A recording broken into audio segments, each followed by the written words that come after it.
For centuries, they've been cast as the villains of our stories.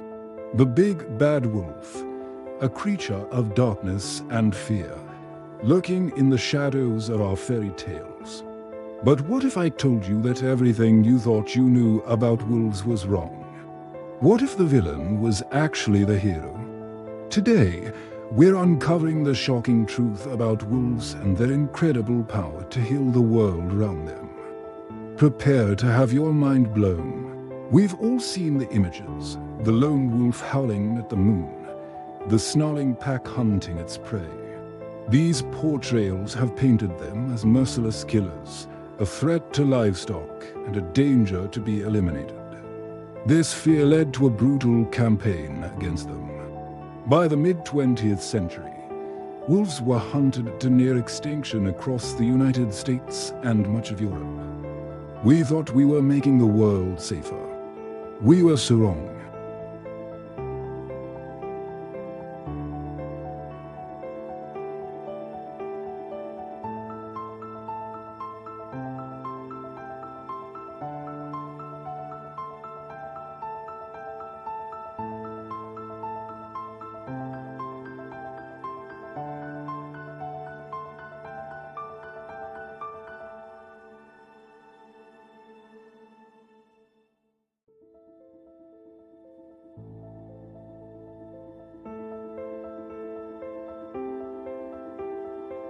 Willow, aspen, and cottonwood trees, crucial for the park's health, were eaten down to the ground.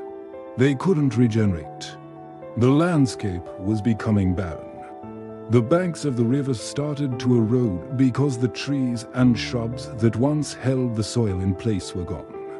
This changed the rivers themselves. They became wider, shallower, and less stable. Songbirds lost their nesting habitats in the disappearing willows. Beavers, nature's engineers, also vanished.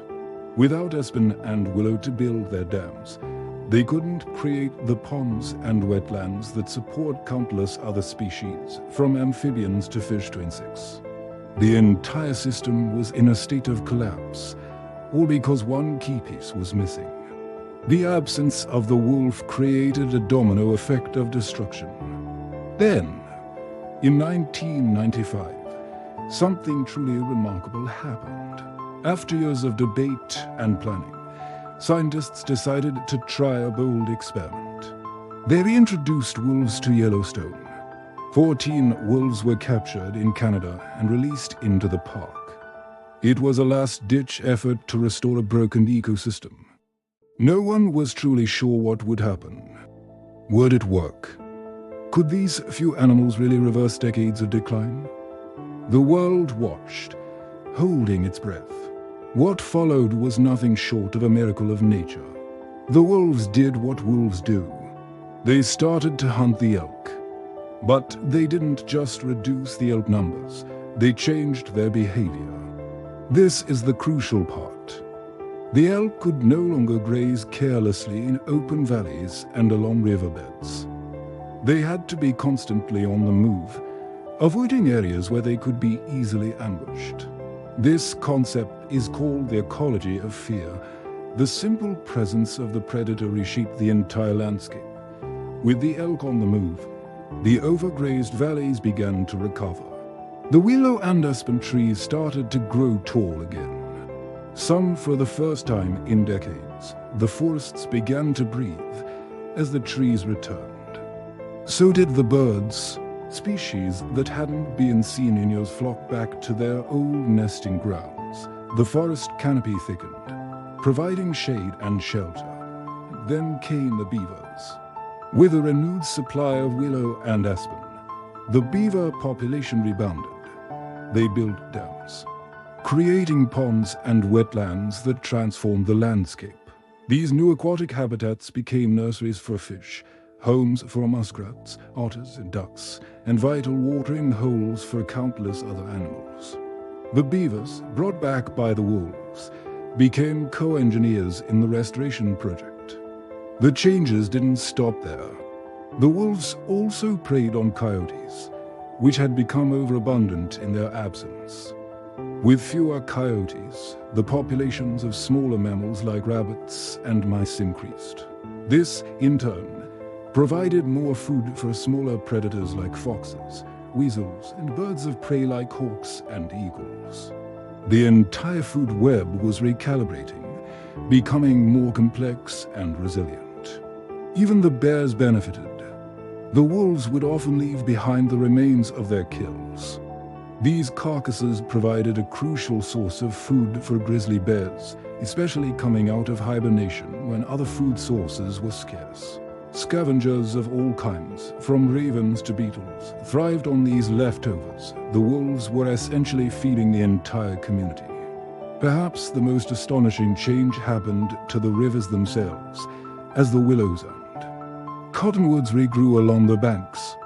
Their roots stabilized the soil. The erosion stopped. The rivers narrowed and deepened. More pools. And riffles formed, creating better habitats for fish. The wolves, by changing the behavior of elk, had literally changed the physical geography of Yellowstone. This entire cascade of effects, all starting from the reintroduction of a single predator, is what scientists call a trophic cascade. It's a powerful demonstration of how important predators are. They are not just killers, they are architects of the ecosystem. So, the wolf isn't the villain. It's a keystone species. Think of a keystone in an arch. If you pull it out, the entire structure collapses. The wolf holds the arch of its ecosystem together. Its presence creates a healthier, more diverse, and more resilient environment for everyone. They increase biodiversity, stabilize rivers, and regrow forests. The story of Yellowstone isn't an isolated one. Similar effects have been observed in other places where wolves have returned. But the story isn't over. Wolves still face threats from habitat loss and human conflict. The old fears and myths persist. We now have a choice. We can cling to the outdated image of the big bad wolf, or we can embrace the science and see them for what they truly are. Essentially intelligent and deeply social animals who play a vital role on this planet.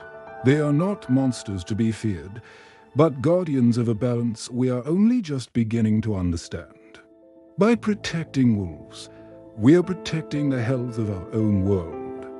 The choice to coexist is not just about saving a single species. It's about restoring the wild heart of our planet and healing the landscapes we all depend on. The wolf in the wild is not a sign of danger. It's a sign of a healthy, functioning ecosystem. It's a sign of hope. Thank you for joining us on this journey to uncover the truth about wolves. If this story changed your perspective, please share this video to help rewrite the narrative. Don't forget to like and subscribe for more deep dives into the wonders of the natural world. See you next time.